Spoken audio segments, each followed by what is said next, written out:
Welcome back. You're still watching KUTV Primetime News, where we're here to inform you on what's happening in the country and beyond. And we are back with the conversation of the night.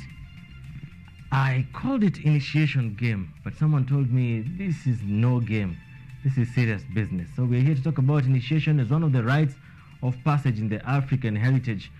The others being, of course, childbirth, initiation, as is part of our discussion tonight, marriage and death rites and rituals. We're here to talk about initiation, which takes many forms in this particular country. And now, joining me once again is Dr. Peter Muiruri, manager at JCK Hospital, who is here to inform us on how this has shaped over the years. We're now in the 21st century, a lot of cross-culture happening here and there, and we need to know what's happening with our children. And most importantly, the reason for initiation would be to mentor young people and to transition them from childhood to adulthood. And how is this happening in the 21st century? So, Dr. Karibu, and it's good to have you tonight. Thank you so much. I'm happy to talk about this, because this is something that is a discussion that takes place mostly immediately after the exams and class 8 exams in most of the communities. And we, as a Happy Life Mission, we have organized for it from 8th up to 15th. And this is a matter that really needs to be taken serious, because we've seen the challenges that the young people have. And Happy Life Mission, as a Christian organization, we have sat and decided that we won't just be onlookers. We have to be active in making the life of these young people good and with a future.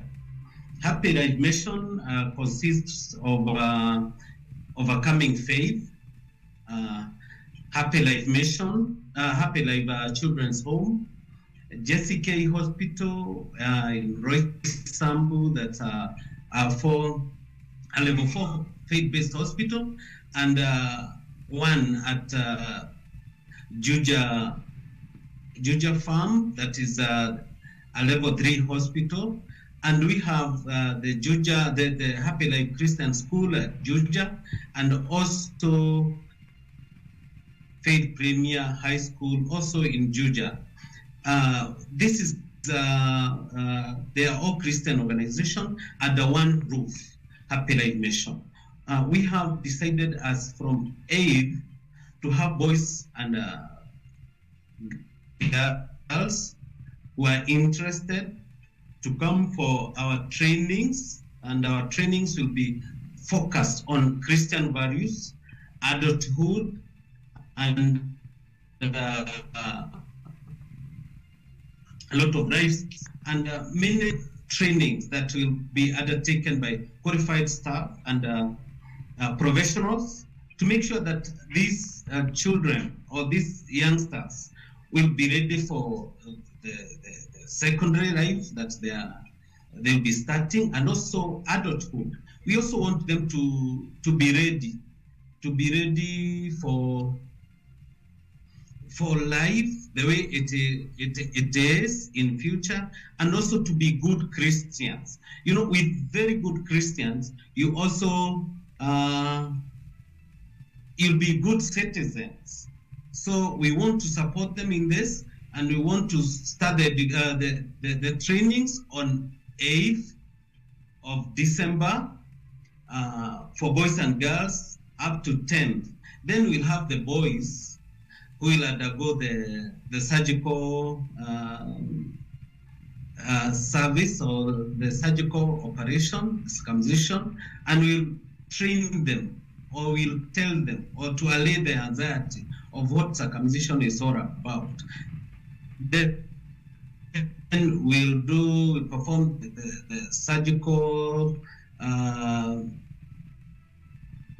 the surgical operation, and that is the circumcision. Then we'll take them for about 5 days. Then after the 5th day, they'll be discharged home. That is after we change the dressing. I know we're using the best methods, and we are happy to announce that we will perform it surgically and in theater, aseptically, and we have very good surgeons who do that, so that we prevent the boys from getting infections, without doing it in the best, safest way.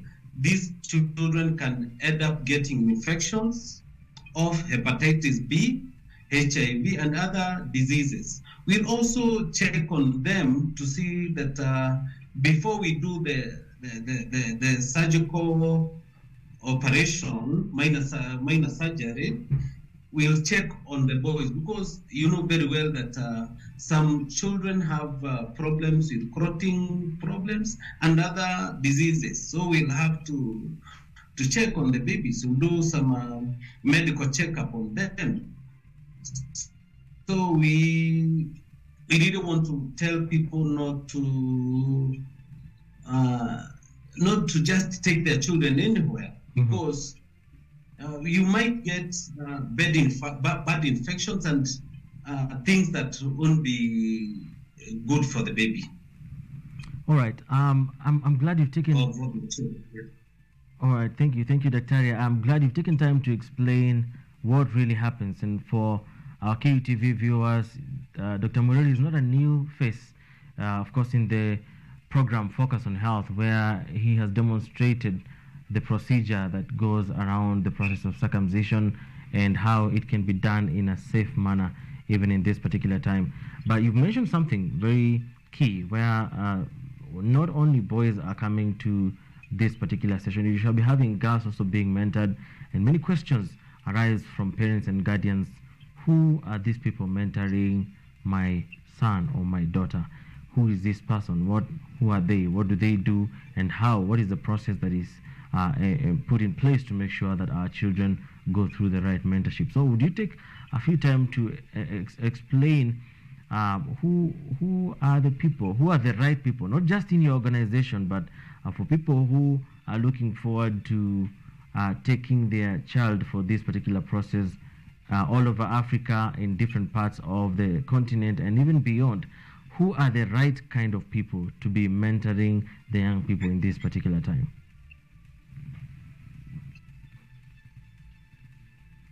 One, we have the professionals, doctors,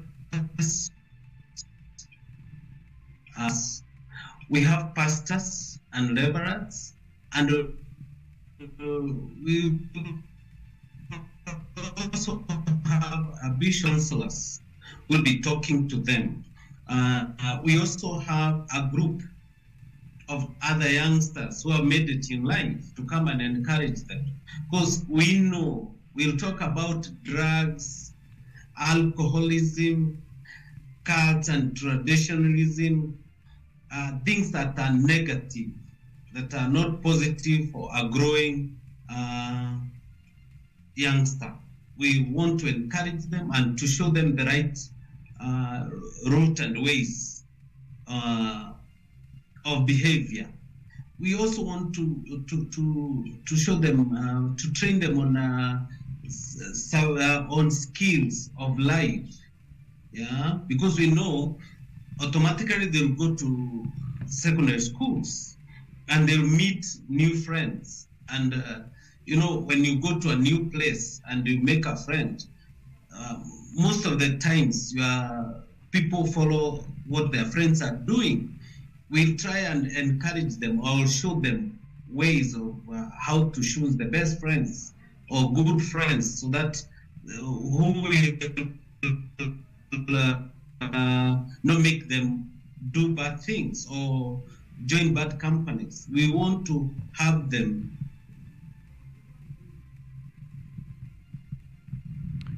We seem to have lost Lady for the future. All right, Dr. We seem to have a problem with the internet tonight, but hopefully that is being catered for at the moment. Now, the question I have for you next is, at this particular time, whether we want it or not, we are still living in societies that have embraced both the new cultures and the old cultures, and we have seen parents, some of the parents insist that their young ones have to go through the traditional processes. They have to be taken to the river, for example. They have to receive a cut from a traditional practitioner in that regard. So, where is the balance? Do we send some this way and send others this way? What are the hazards? What are the pros and the cons in any of this? Your own platform and the traditional practitioners platform.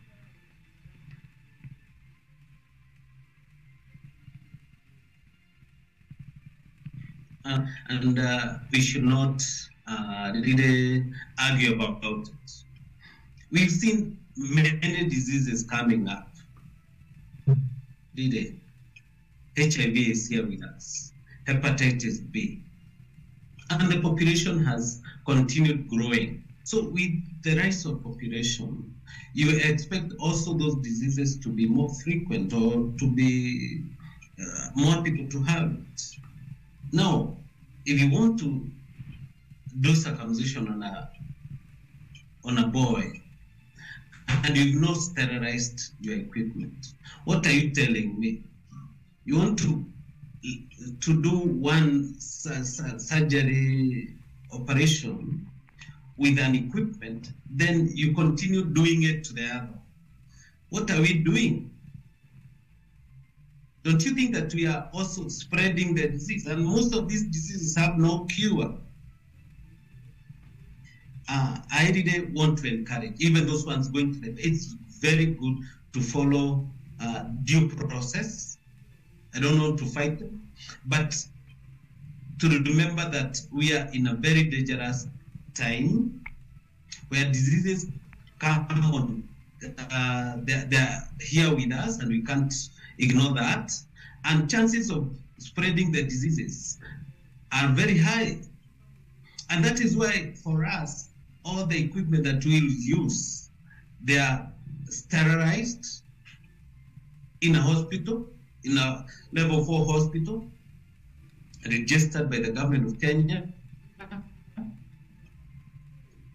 And we will perform the operations in a theater. So whereby we expect very minimal infection because the boys are treasure to us.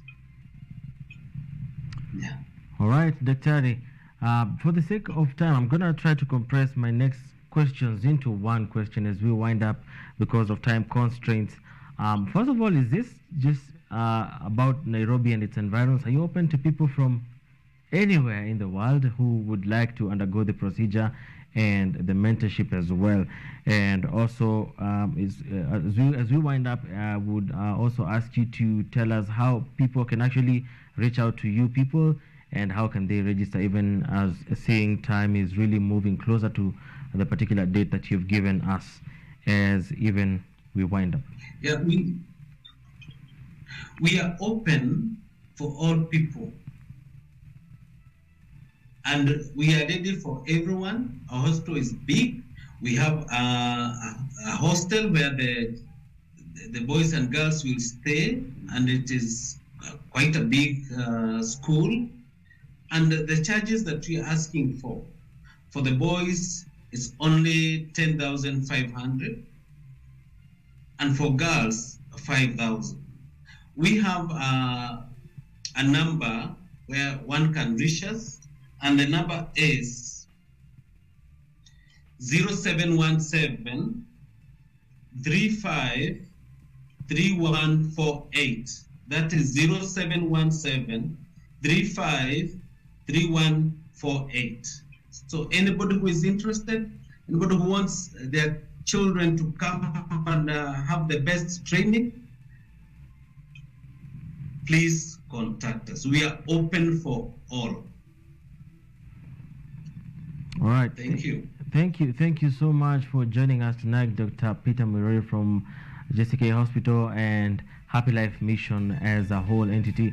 And we thank you so much for giving us your insights on this in this particular discussion tonight.